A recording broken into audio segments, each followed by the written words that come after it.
At 1,210 crore rupees, the PAT for L&T for the first quarter is in line. But I'm not going to jump to any conclusion and say those are good numbers. We just have the first flash. The number that we were working with was 126 crore rupees. 1220 is what they've delivered.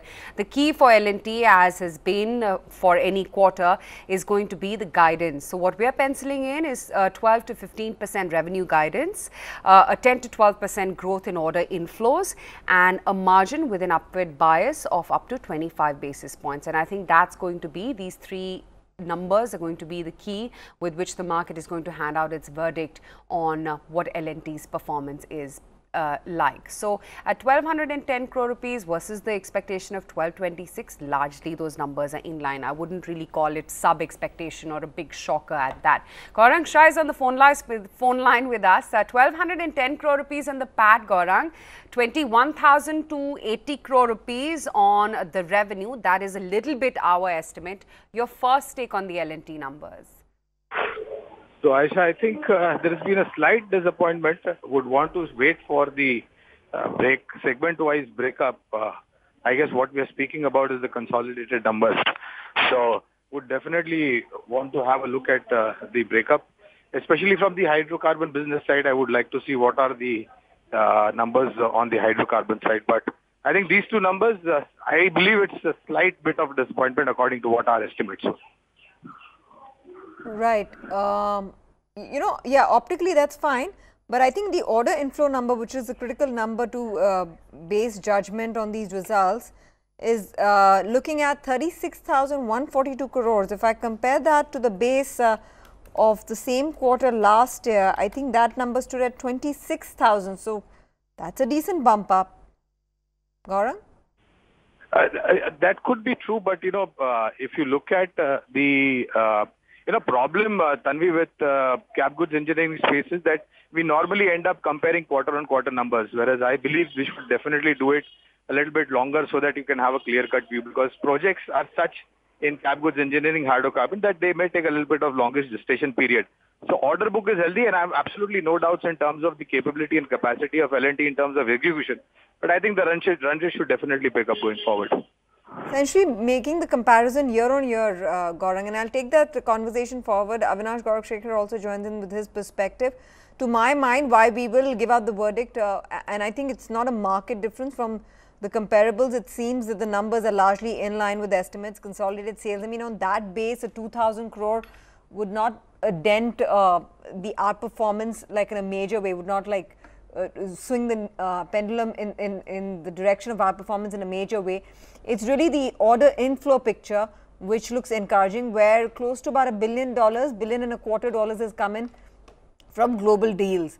And the actual order inflow stood at about 26,300 crores in Q1 FY18. L&T had announced orders worth 26,900 in Q1 of FY19. And add to that, the additional 10,000 crores has come in through global deals. I think that puts the position in quite a good stead for L&T in terms of order inflow, because that's the variable that the market latches on to the most. Avinash? Yeah, definitely. I think, order book inflow is one input which has been slightly better than what the street expected. Our sense is that, I think profitability has been slightly disappointing. On the bottom line, I think we'll have to see what has been the reason the profits were slightly lower than what street expectations were. Our sense is that the market would obviously look at what kind of management commentary the management actually delivers in the conference call today.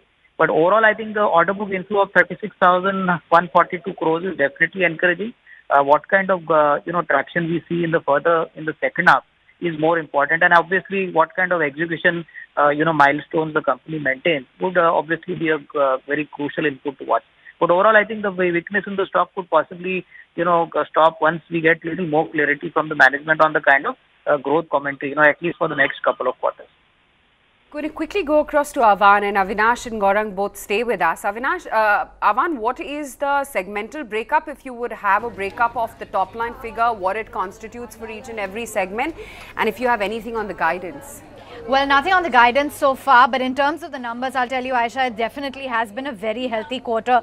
Remember, we were going in with high expectations and they've succeeded. So surpassed expectations on the EBITDA front, on the revenue front, on the margin front, and profits have come in line with street estimates. You have the total order inflow as well, which stands at 2.72 lakh crore rupees. And in this quarter gone by also, it has exceeded what the street was expecting to come and had a healthy 36,142 crores.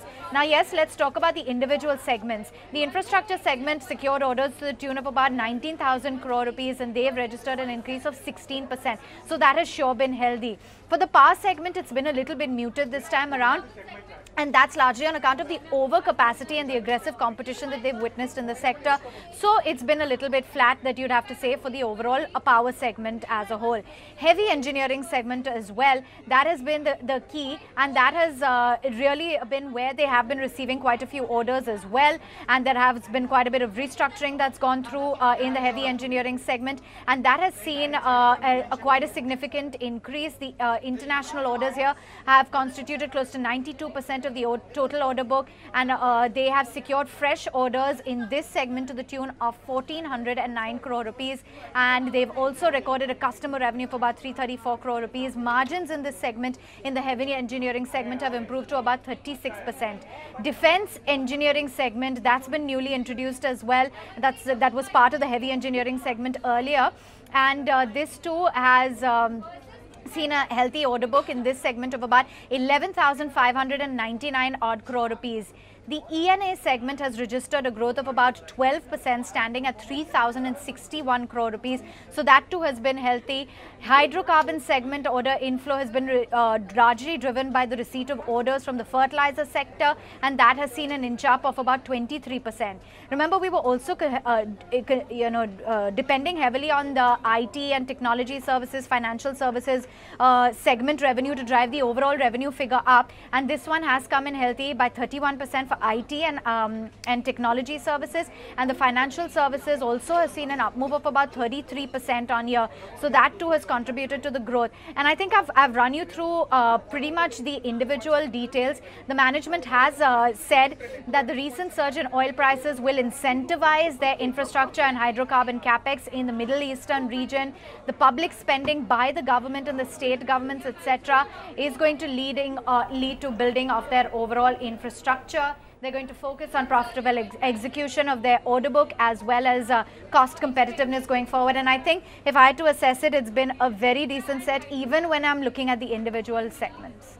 Yeah, and you know, the consolidated margins at 10.3% is higher than the estimates that you'd run at about 9.5%. So that's encouraging. Segmentally, things are, you know, on every parameter, things have looked up.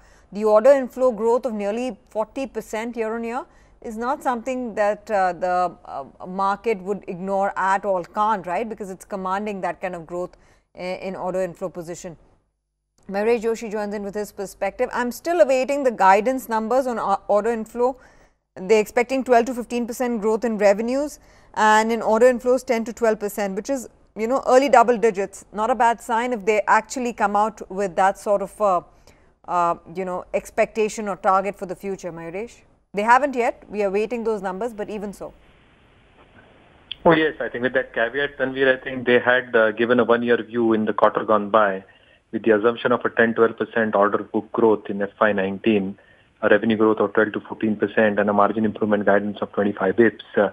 So what they've largely recorded in terms of top line, I think the top line growth has been phenomenal for L&T. The order flows that have probably come through, and as Aman was mentioning, infrastructure and domestic E&C, I think, have seen a reasonable amount of order inflows as well as execution being done at a very fast clip. So I think the order flows of 19,000 crores in this quarter should hold L&T in good stead.